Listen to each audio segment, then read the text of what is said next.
mega star of pop, has been in the land of pop for decades. Absolutely.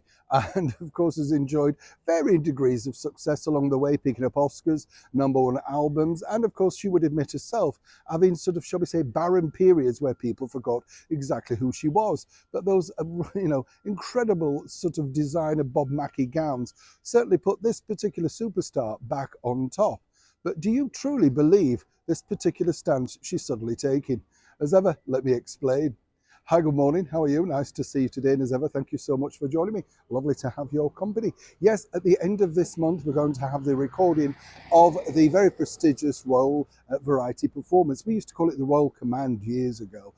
You can't really command stars now, can you? There are no stars left when you look at the old bills of the great days of people that came over. Hosts like Bob Hope, Jack Benny, and of course, great talents like Lena Horne, to entertain the British royal family. What a prestigious event that was. Now, this year, the top of the bill is this particular lady. That's right, Cher, a superstar of many decades. I've enjoyed her music. And of course, she popped up in the last ABBA film. Sterling Job did an ABBA album, Sterling Job. You see, Cher has a brand new album, Christmas Classics, the usual thing. Everybody does it if you're a celebrity every time of the year. What's interesting about this, though, is that Cher, as you know, has now become very politically outspoken, often citing her political beliefs. So many of them do. Taylor Swift, Madonna, etc. Now, what's interesting is when you get on a platform, particularly somebody like Madonna and indeed Taylor Swift, they like to wave their political banner. They're very influential, particularly Taylor, who's got a very much younger audience. Madonna, not so. And of course, Cher, as she would admit herself, her audience are of a mixed bunch. You and I, should I say. Now, what's interesting here is that, as you all know, or you may not know, they've all apparently now just literally come out and said that if the 45th president of the United States, Donald Trump, gets re-elected back into the White House, they're all leaving America. Yes, they said it the last time round, didn't they? Nobody left America, and there's one real sort of thread throughout this.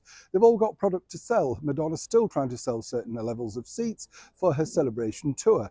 Cher, as I say, has got a comeback Christmas album. And of course, Taylor Swift doesn't necessarily need the sales, but hey, what? It's always good to get back in the press and be slightly controversial, isn't it? But you see, what bosses at the Royal Variety are worried about is that Cher may take to the stage to bore people to death with her political beliefs. I kid you not. And what's interesting there is, you see, the bonus, at least, yes, she may be able to do this to the audience inside the Royal Albert Hall, but actually it would be cut from the final edit when it airs on ITV in the early part of December. But Cher very tactfully has said, if you could just stick to the music, dear, then we will be most grateful. But will Cher, being very controversial, and when you think about her career with those see-through gowns and that tattoo on the bottom, do you remember? Oh yes.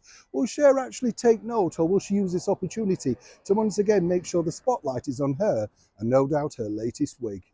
Neil Sean in the very heart of London.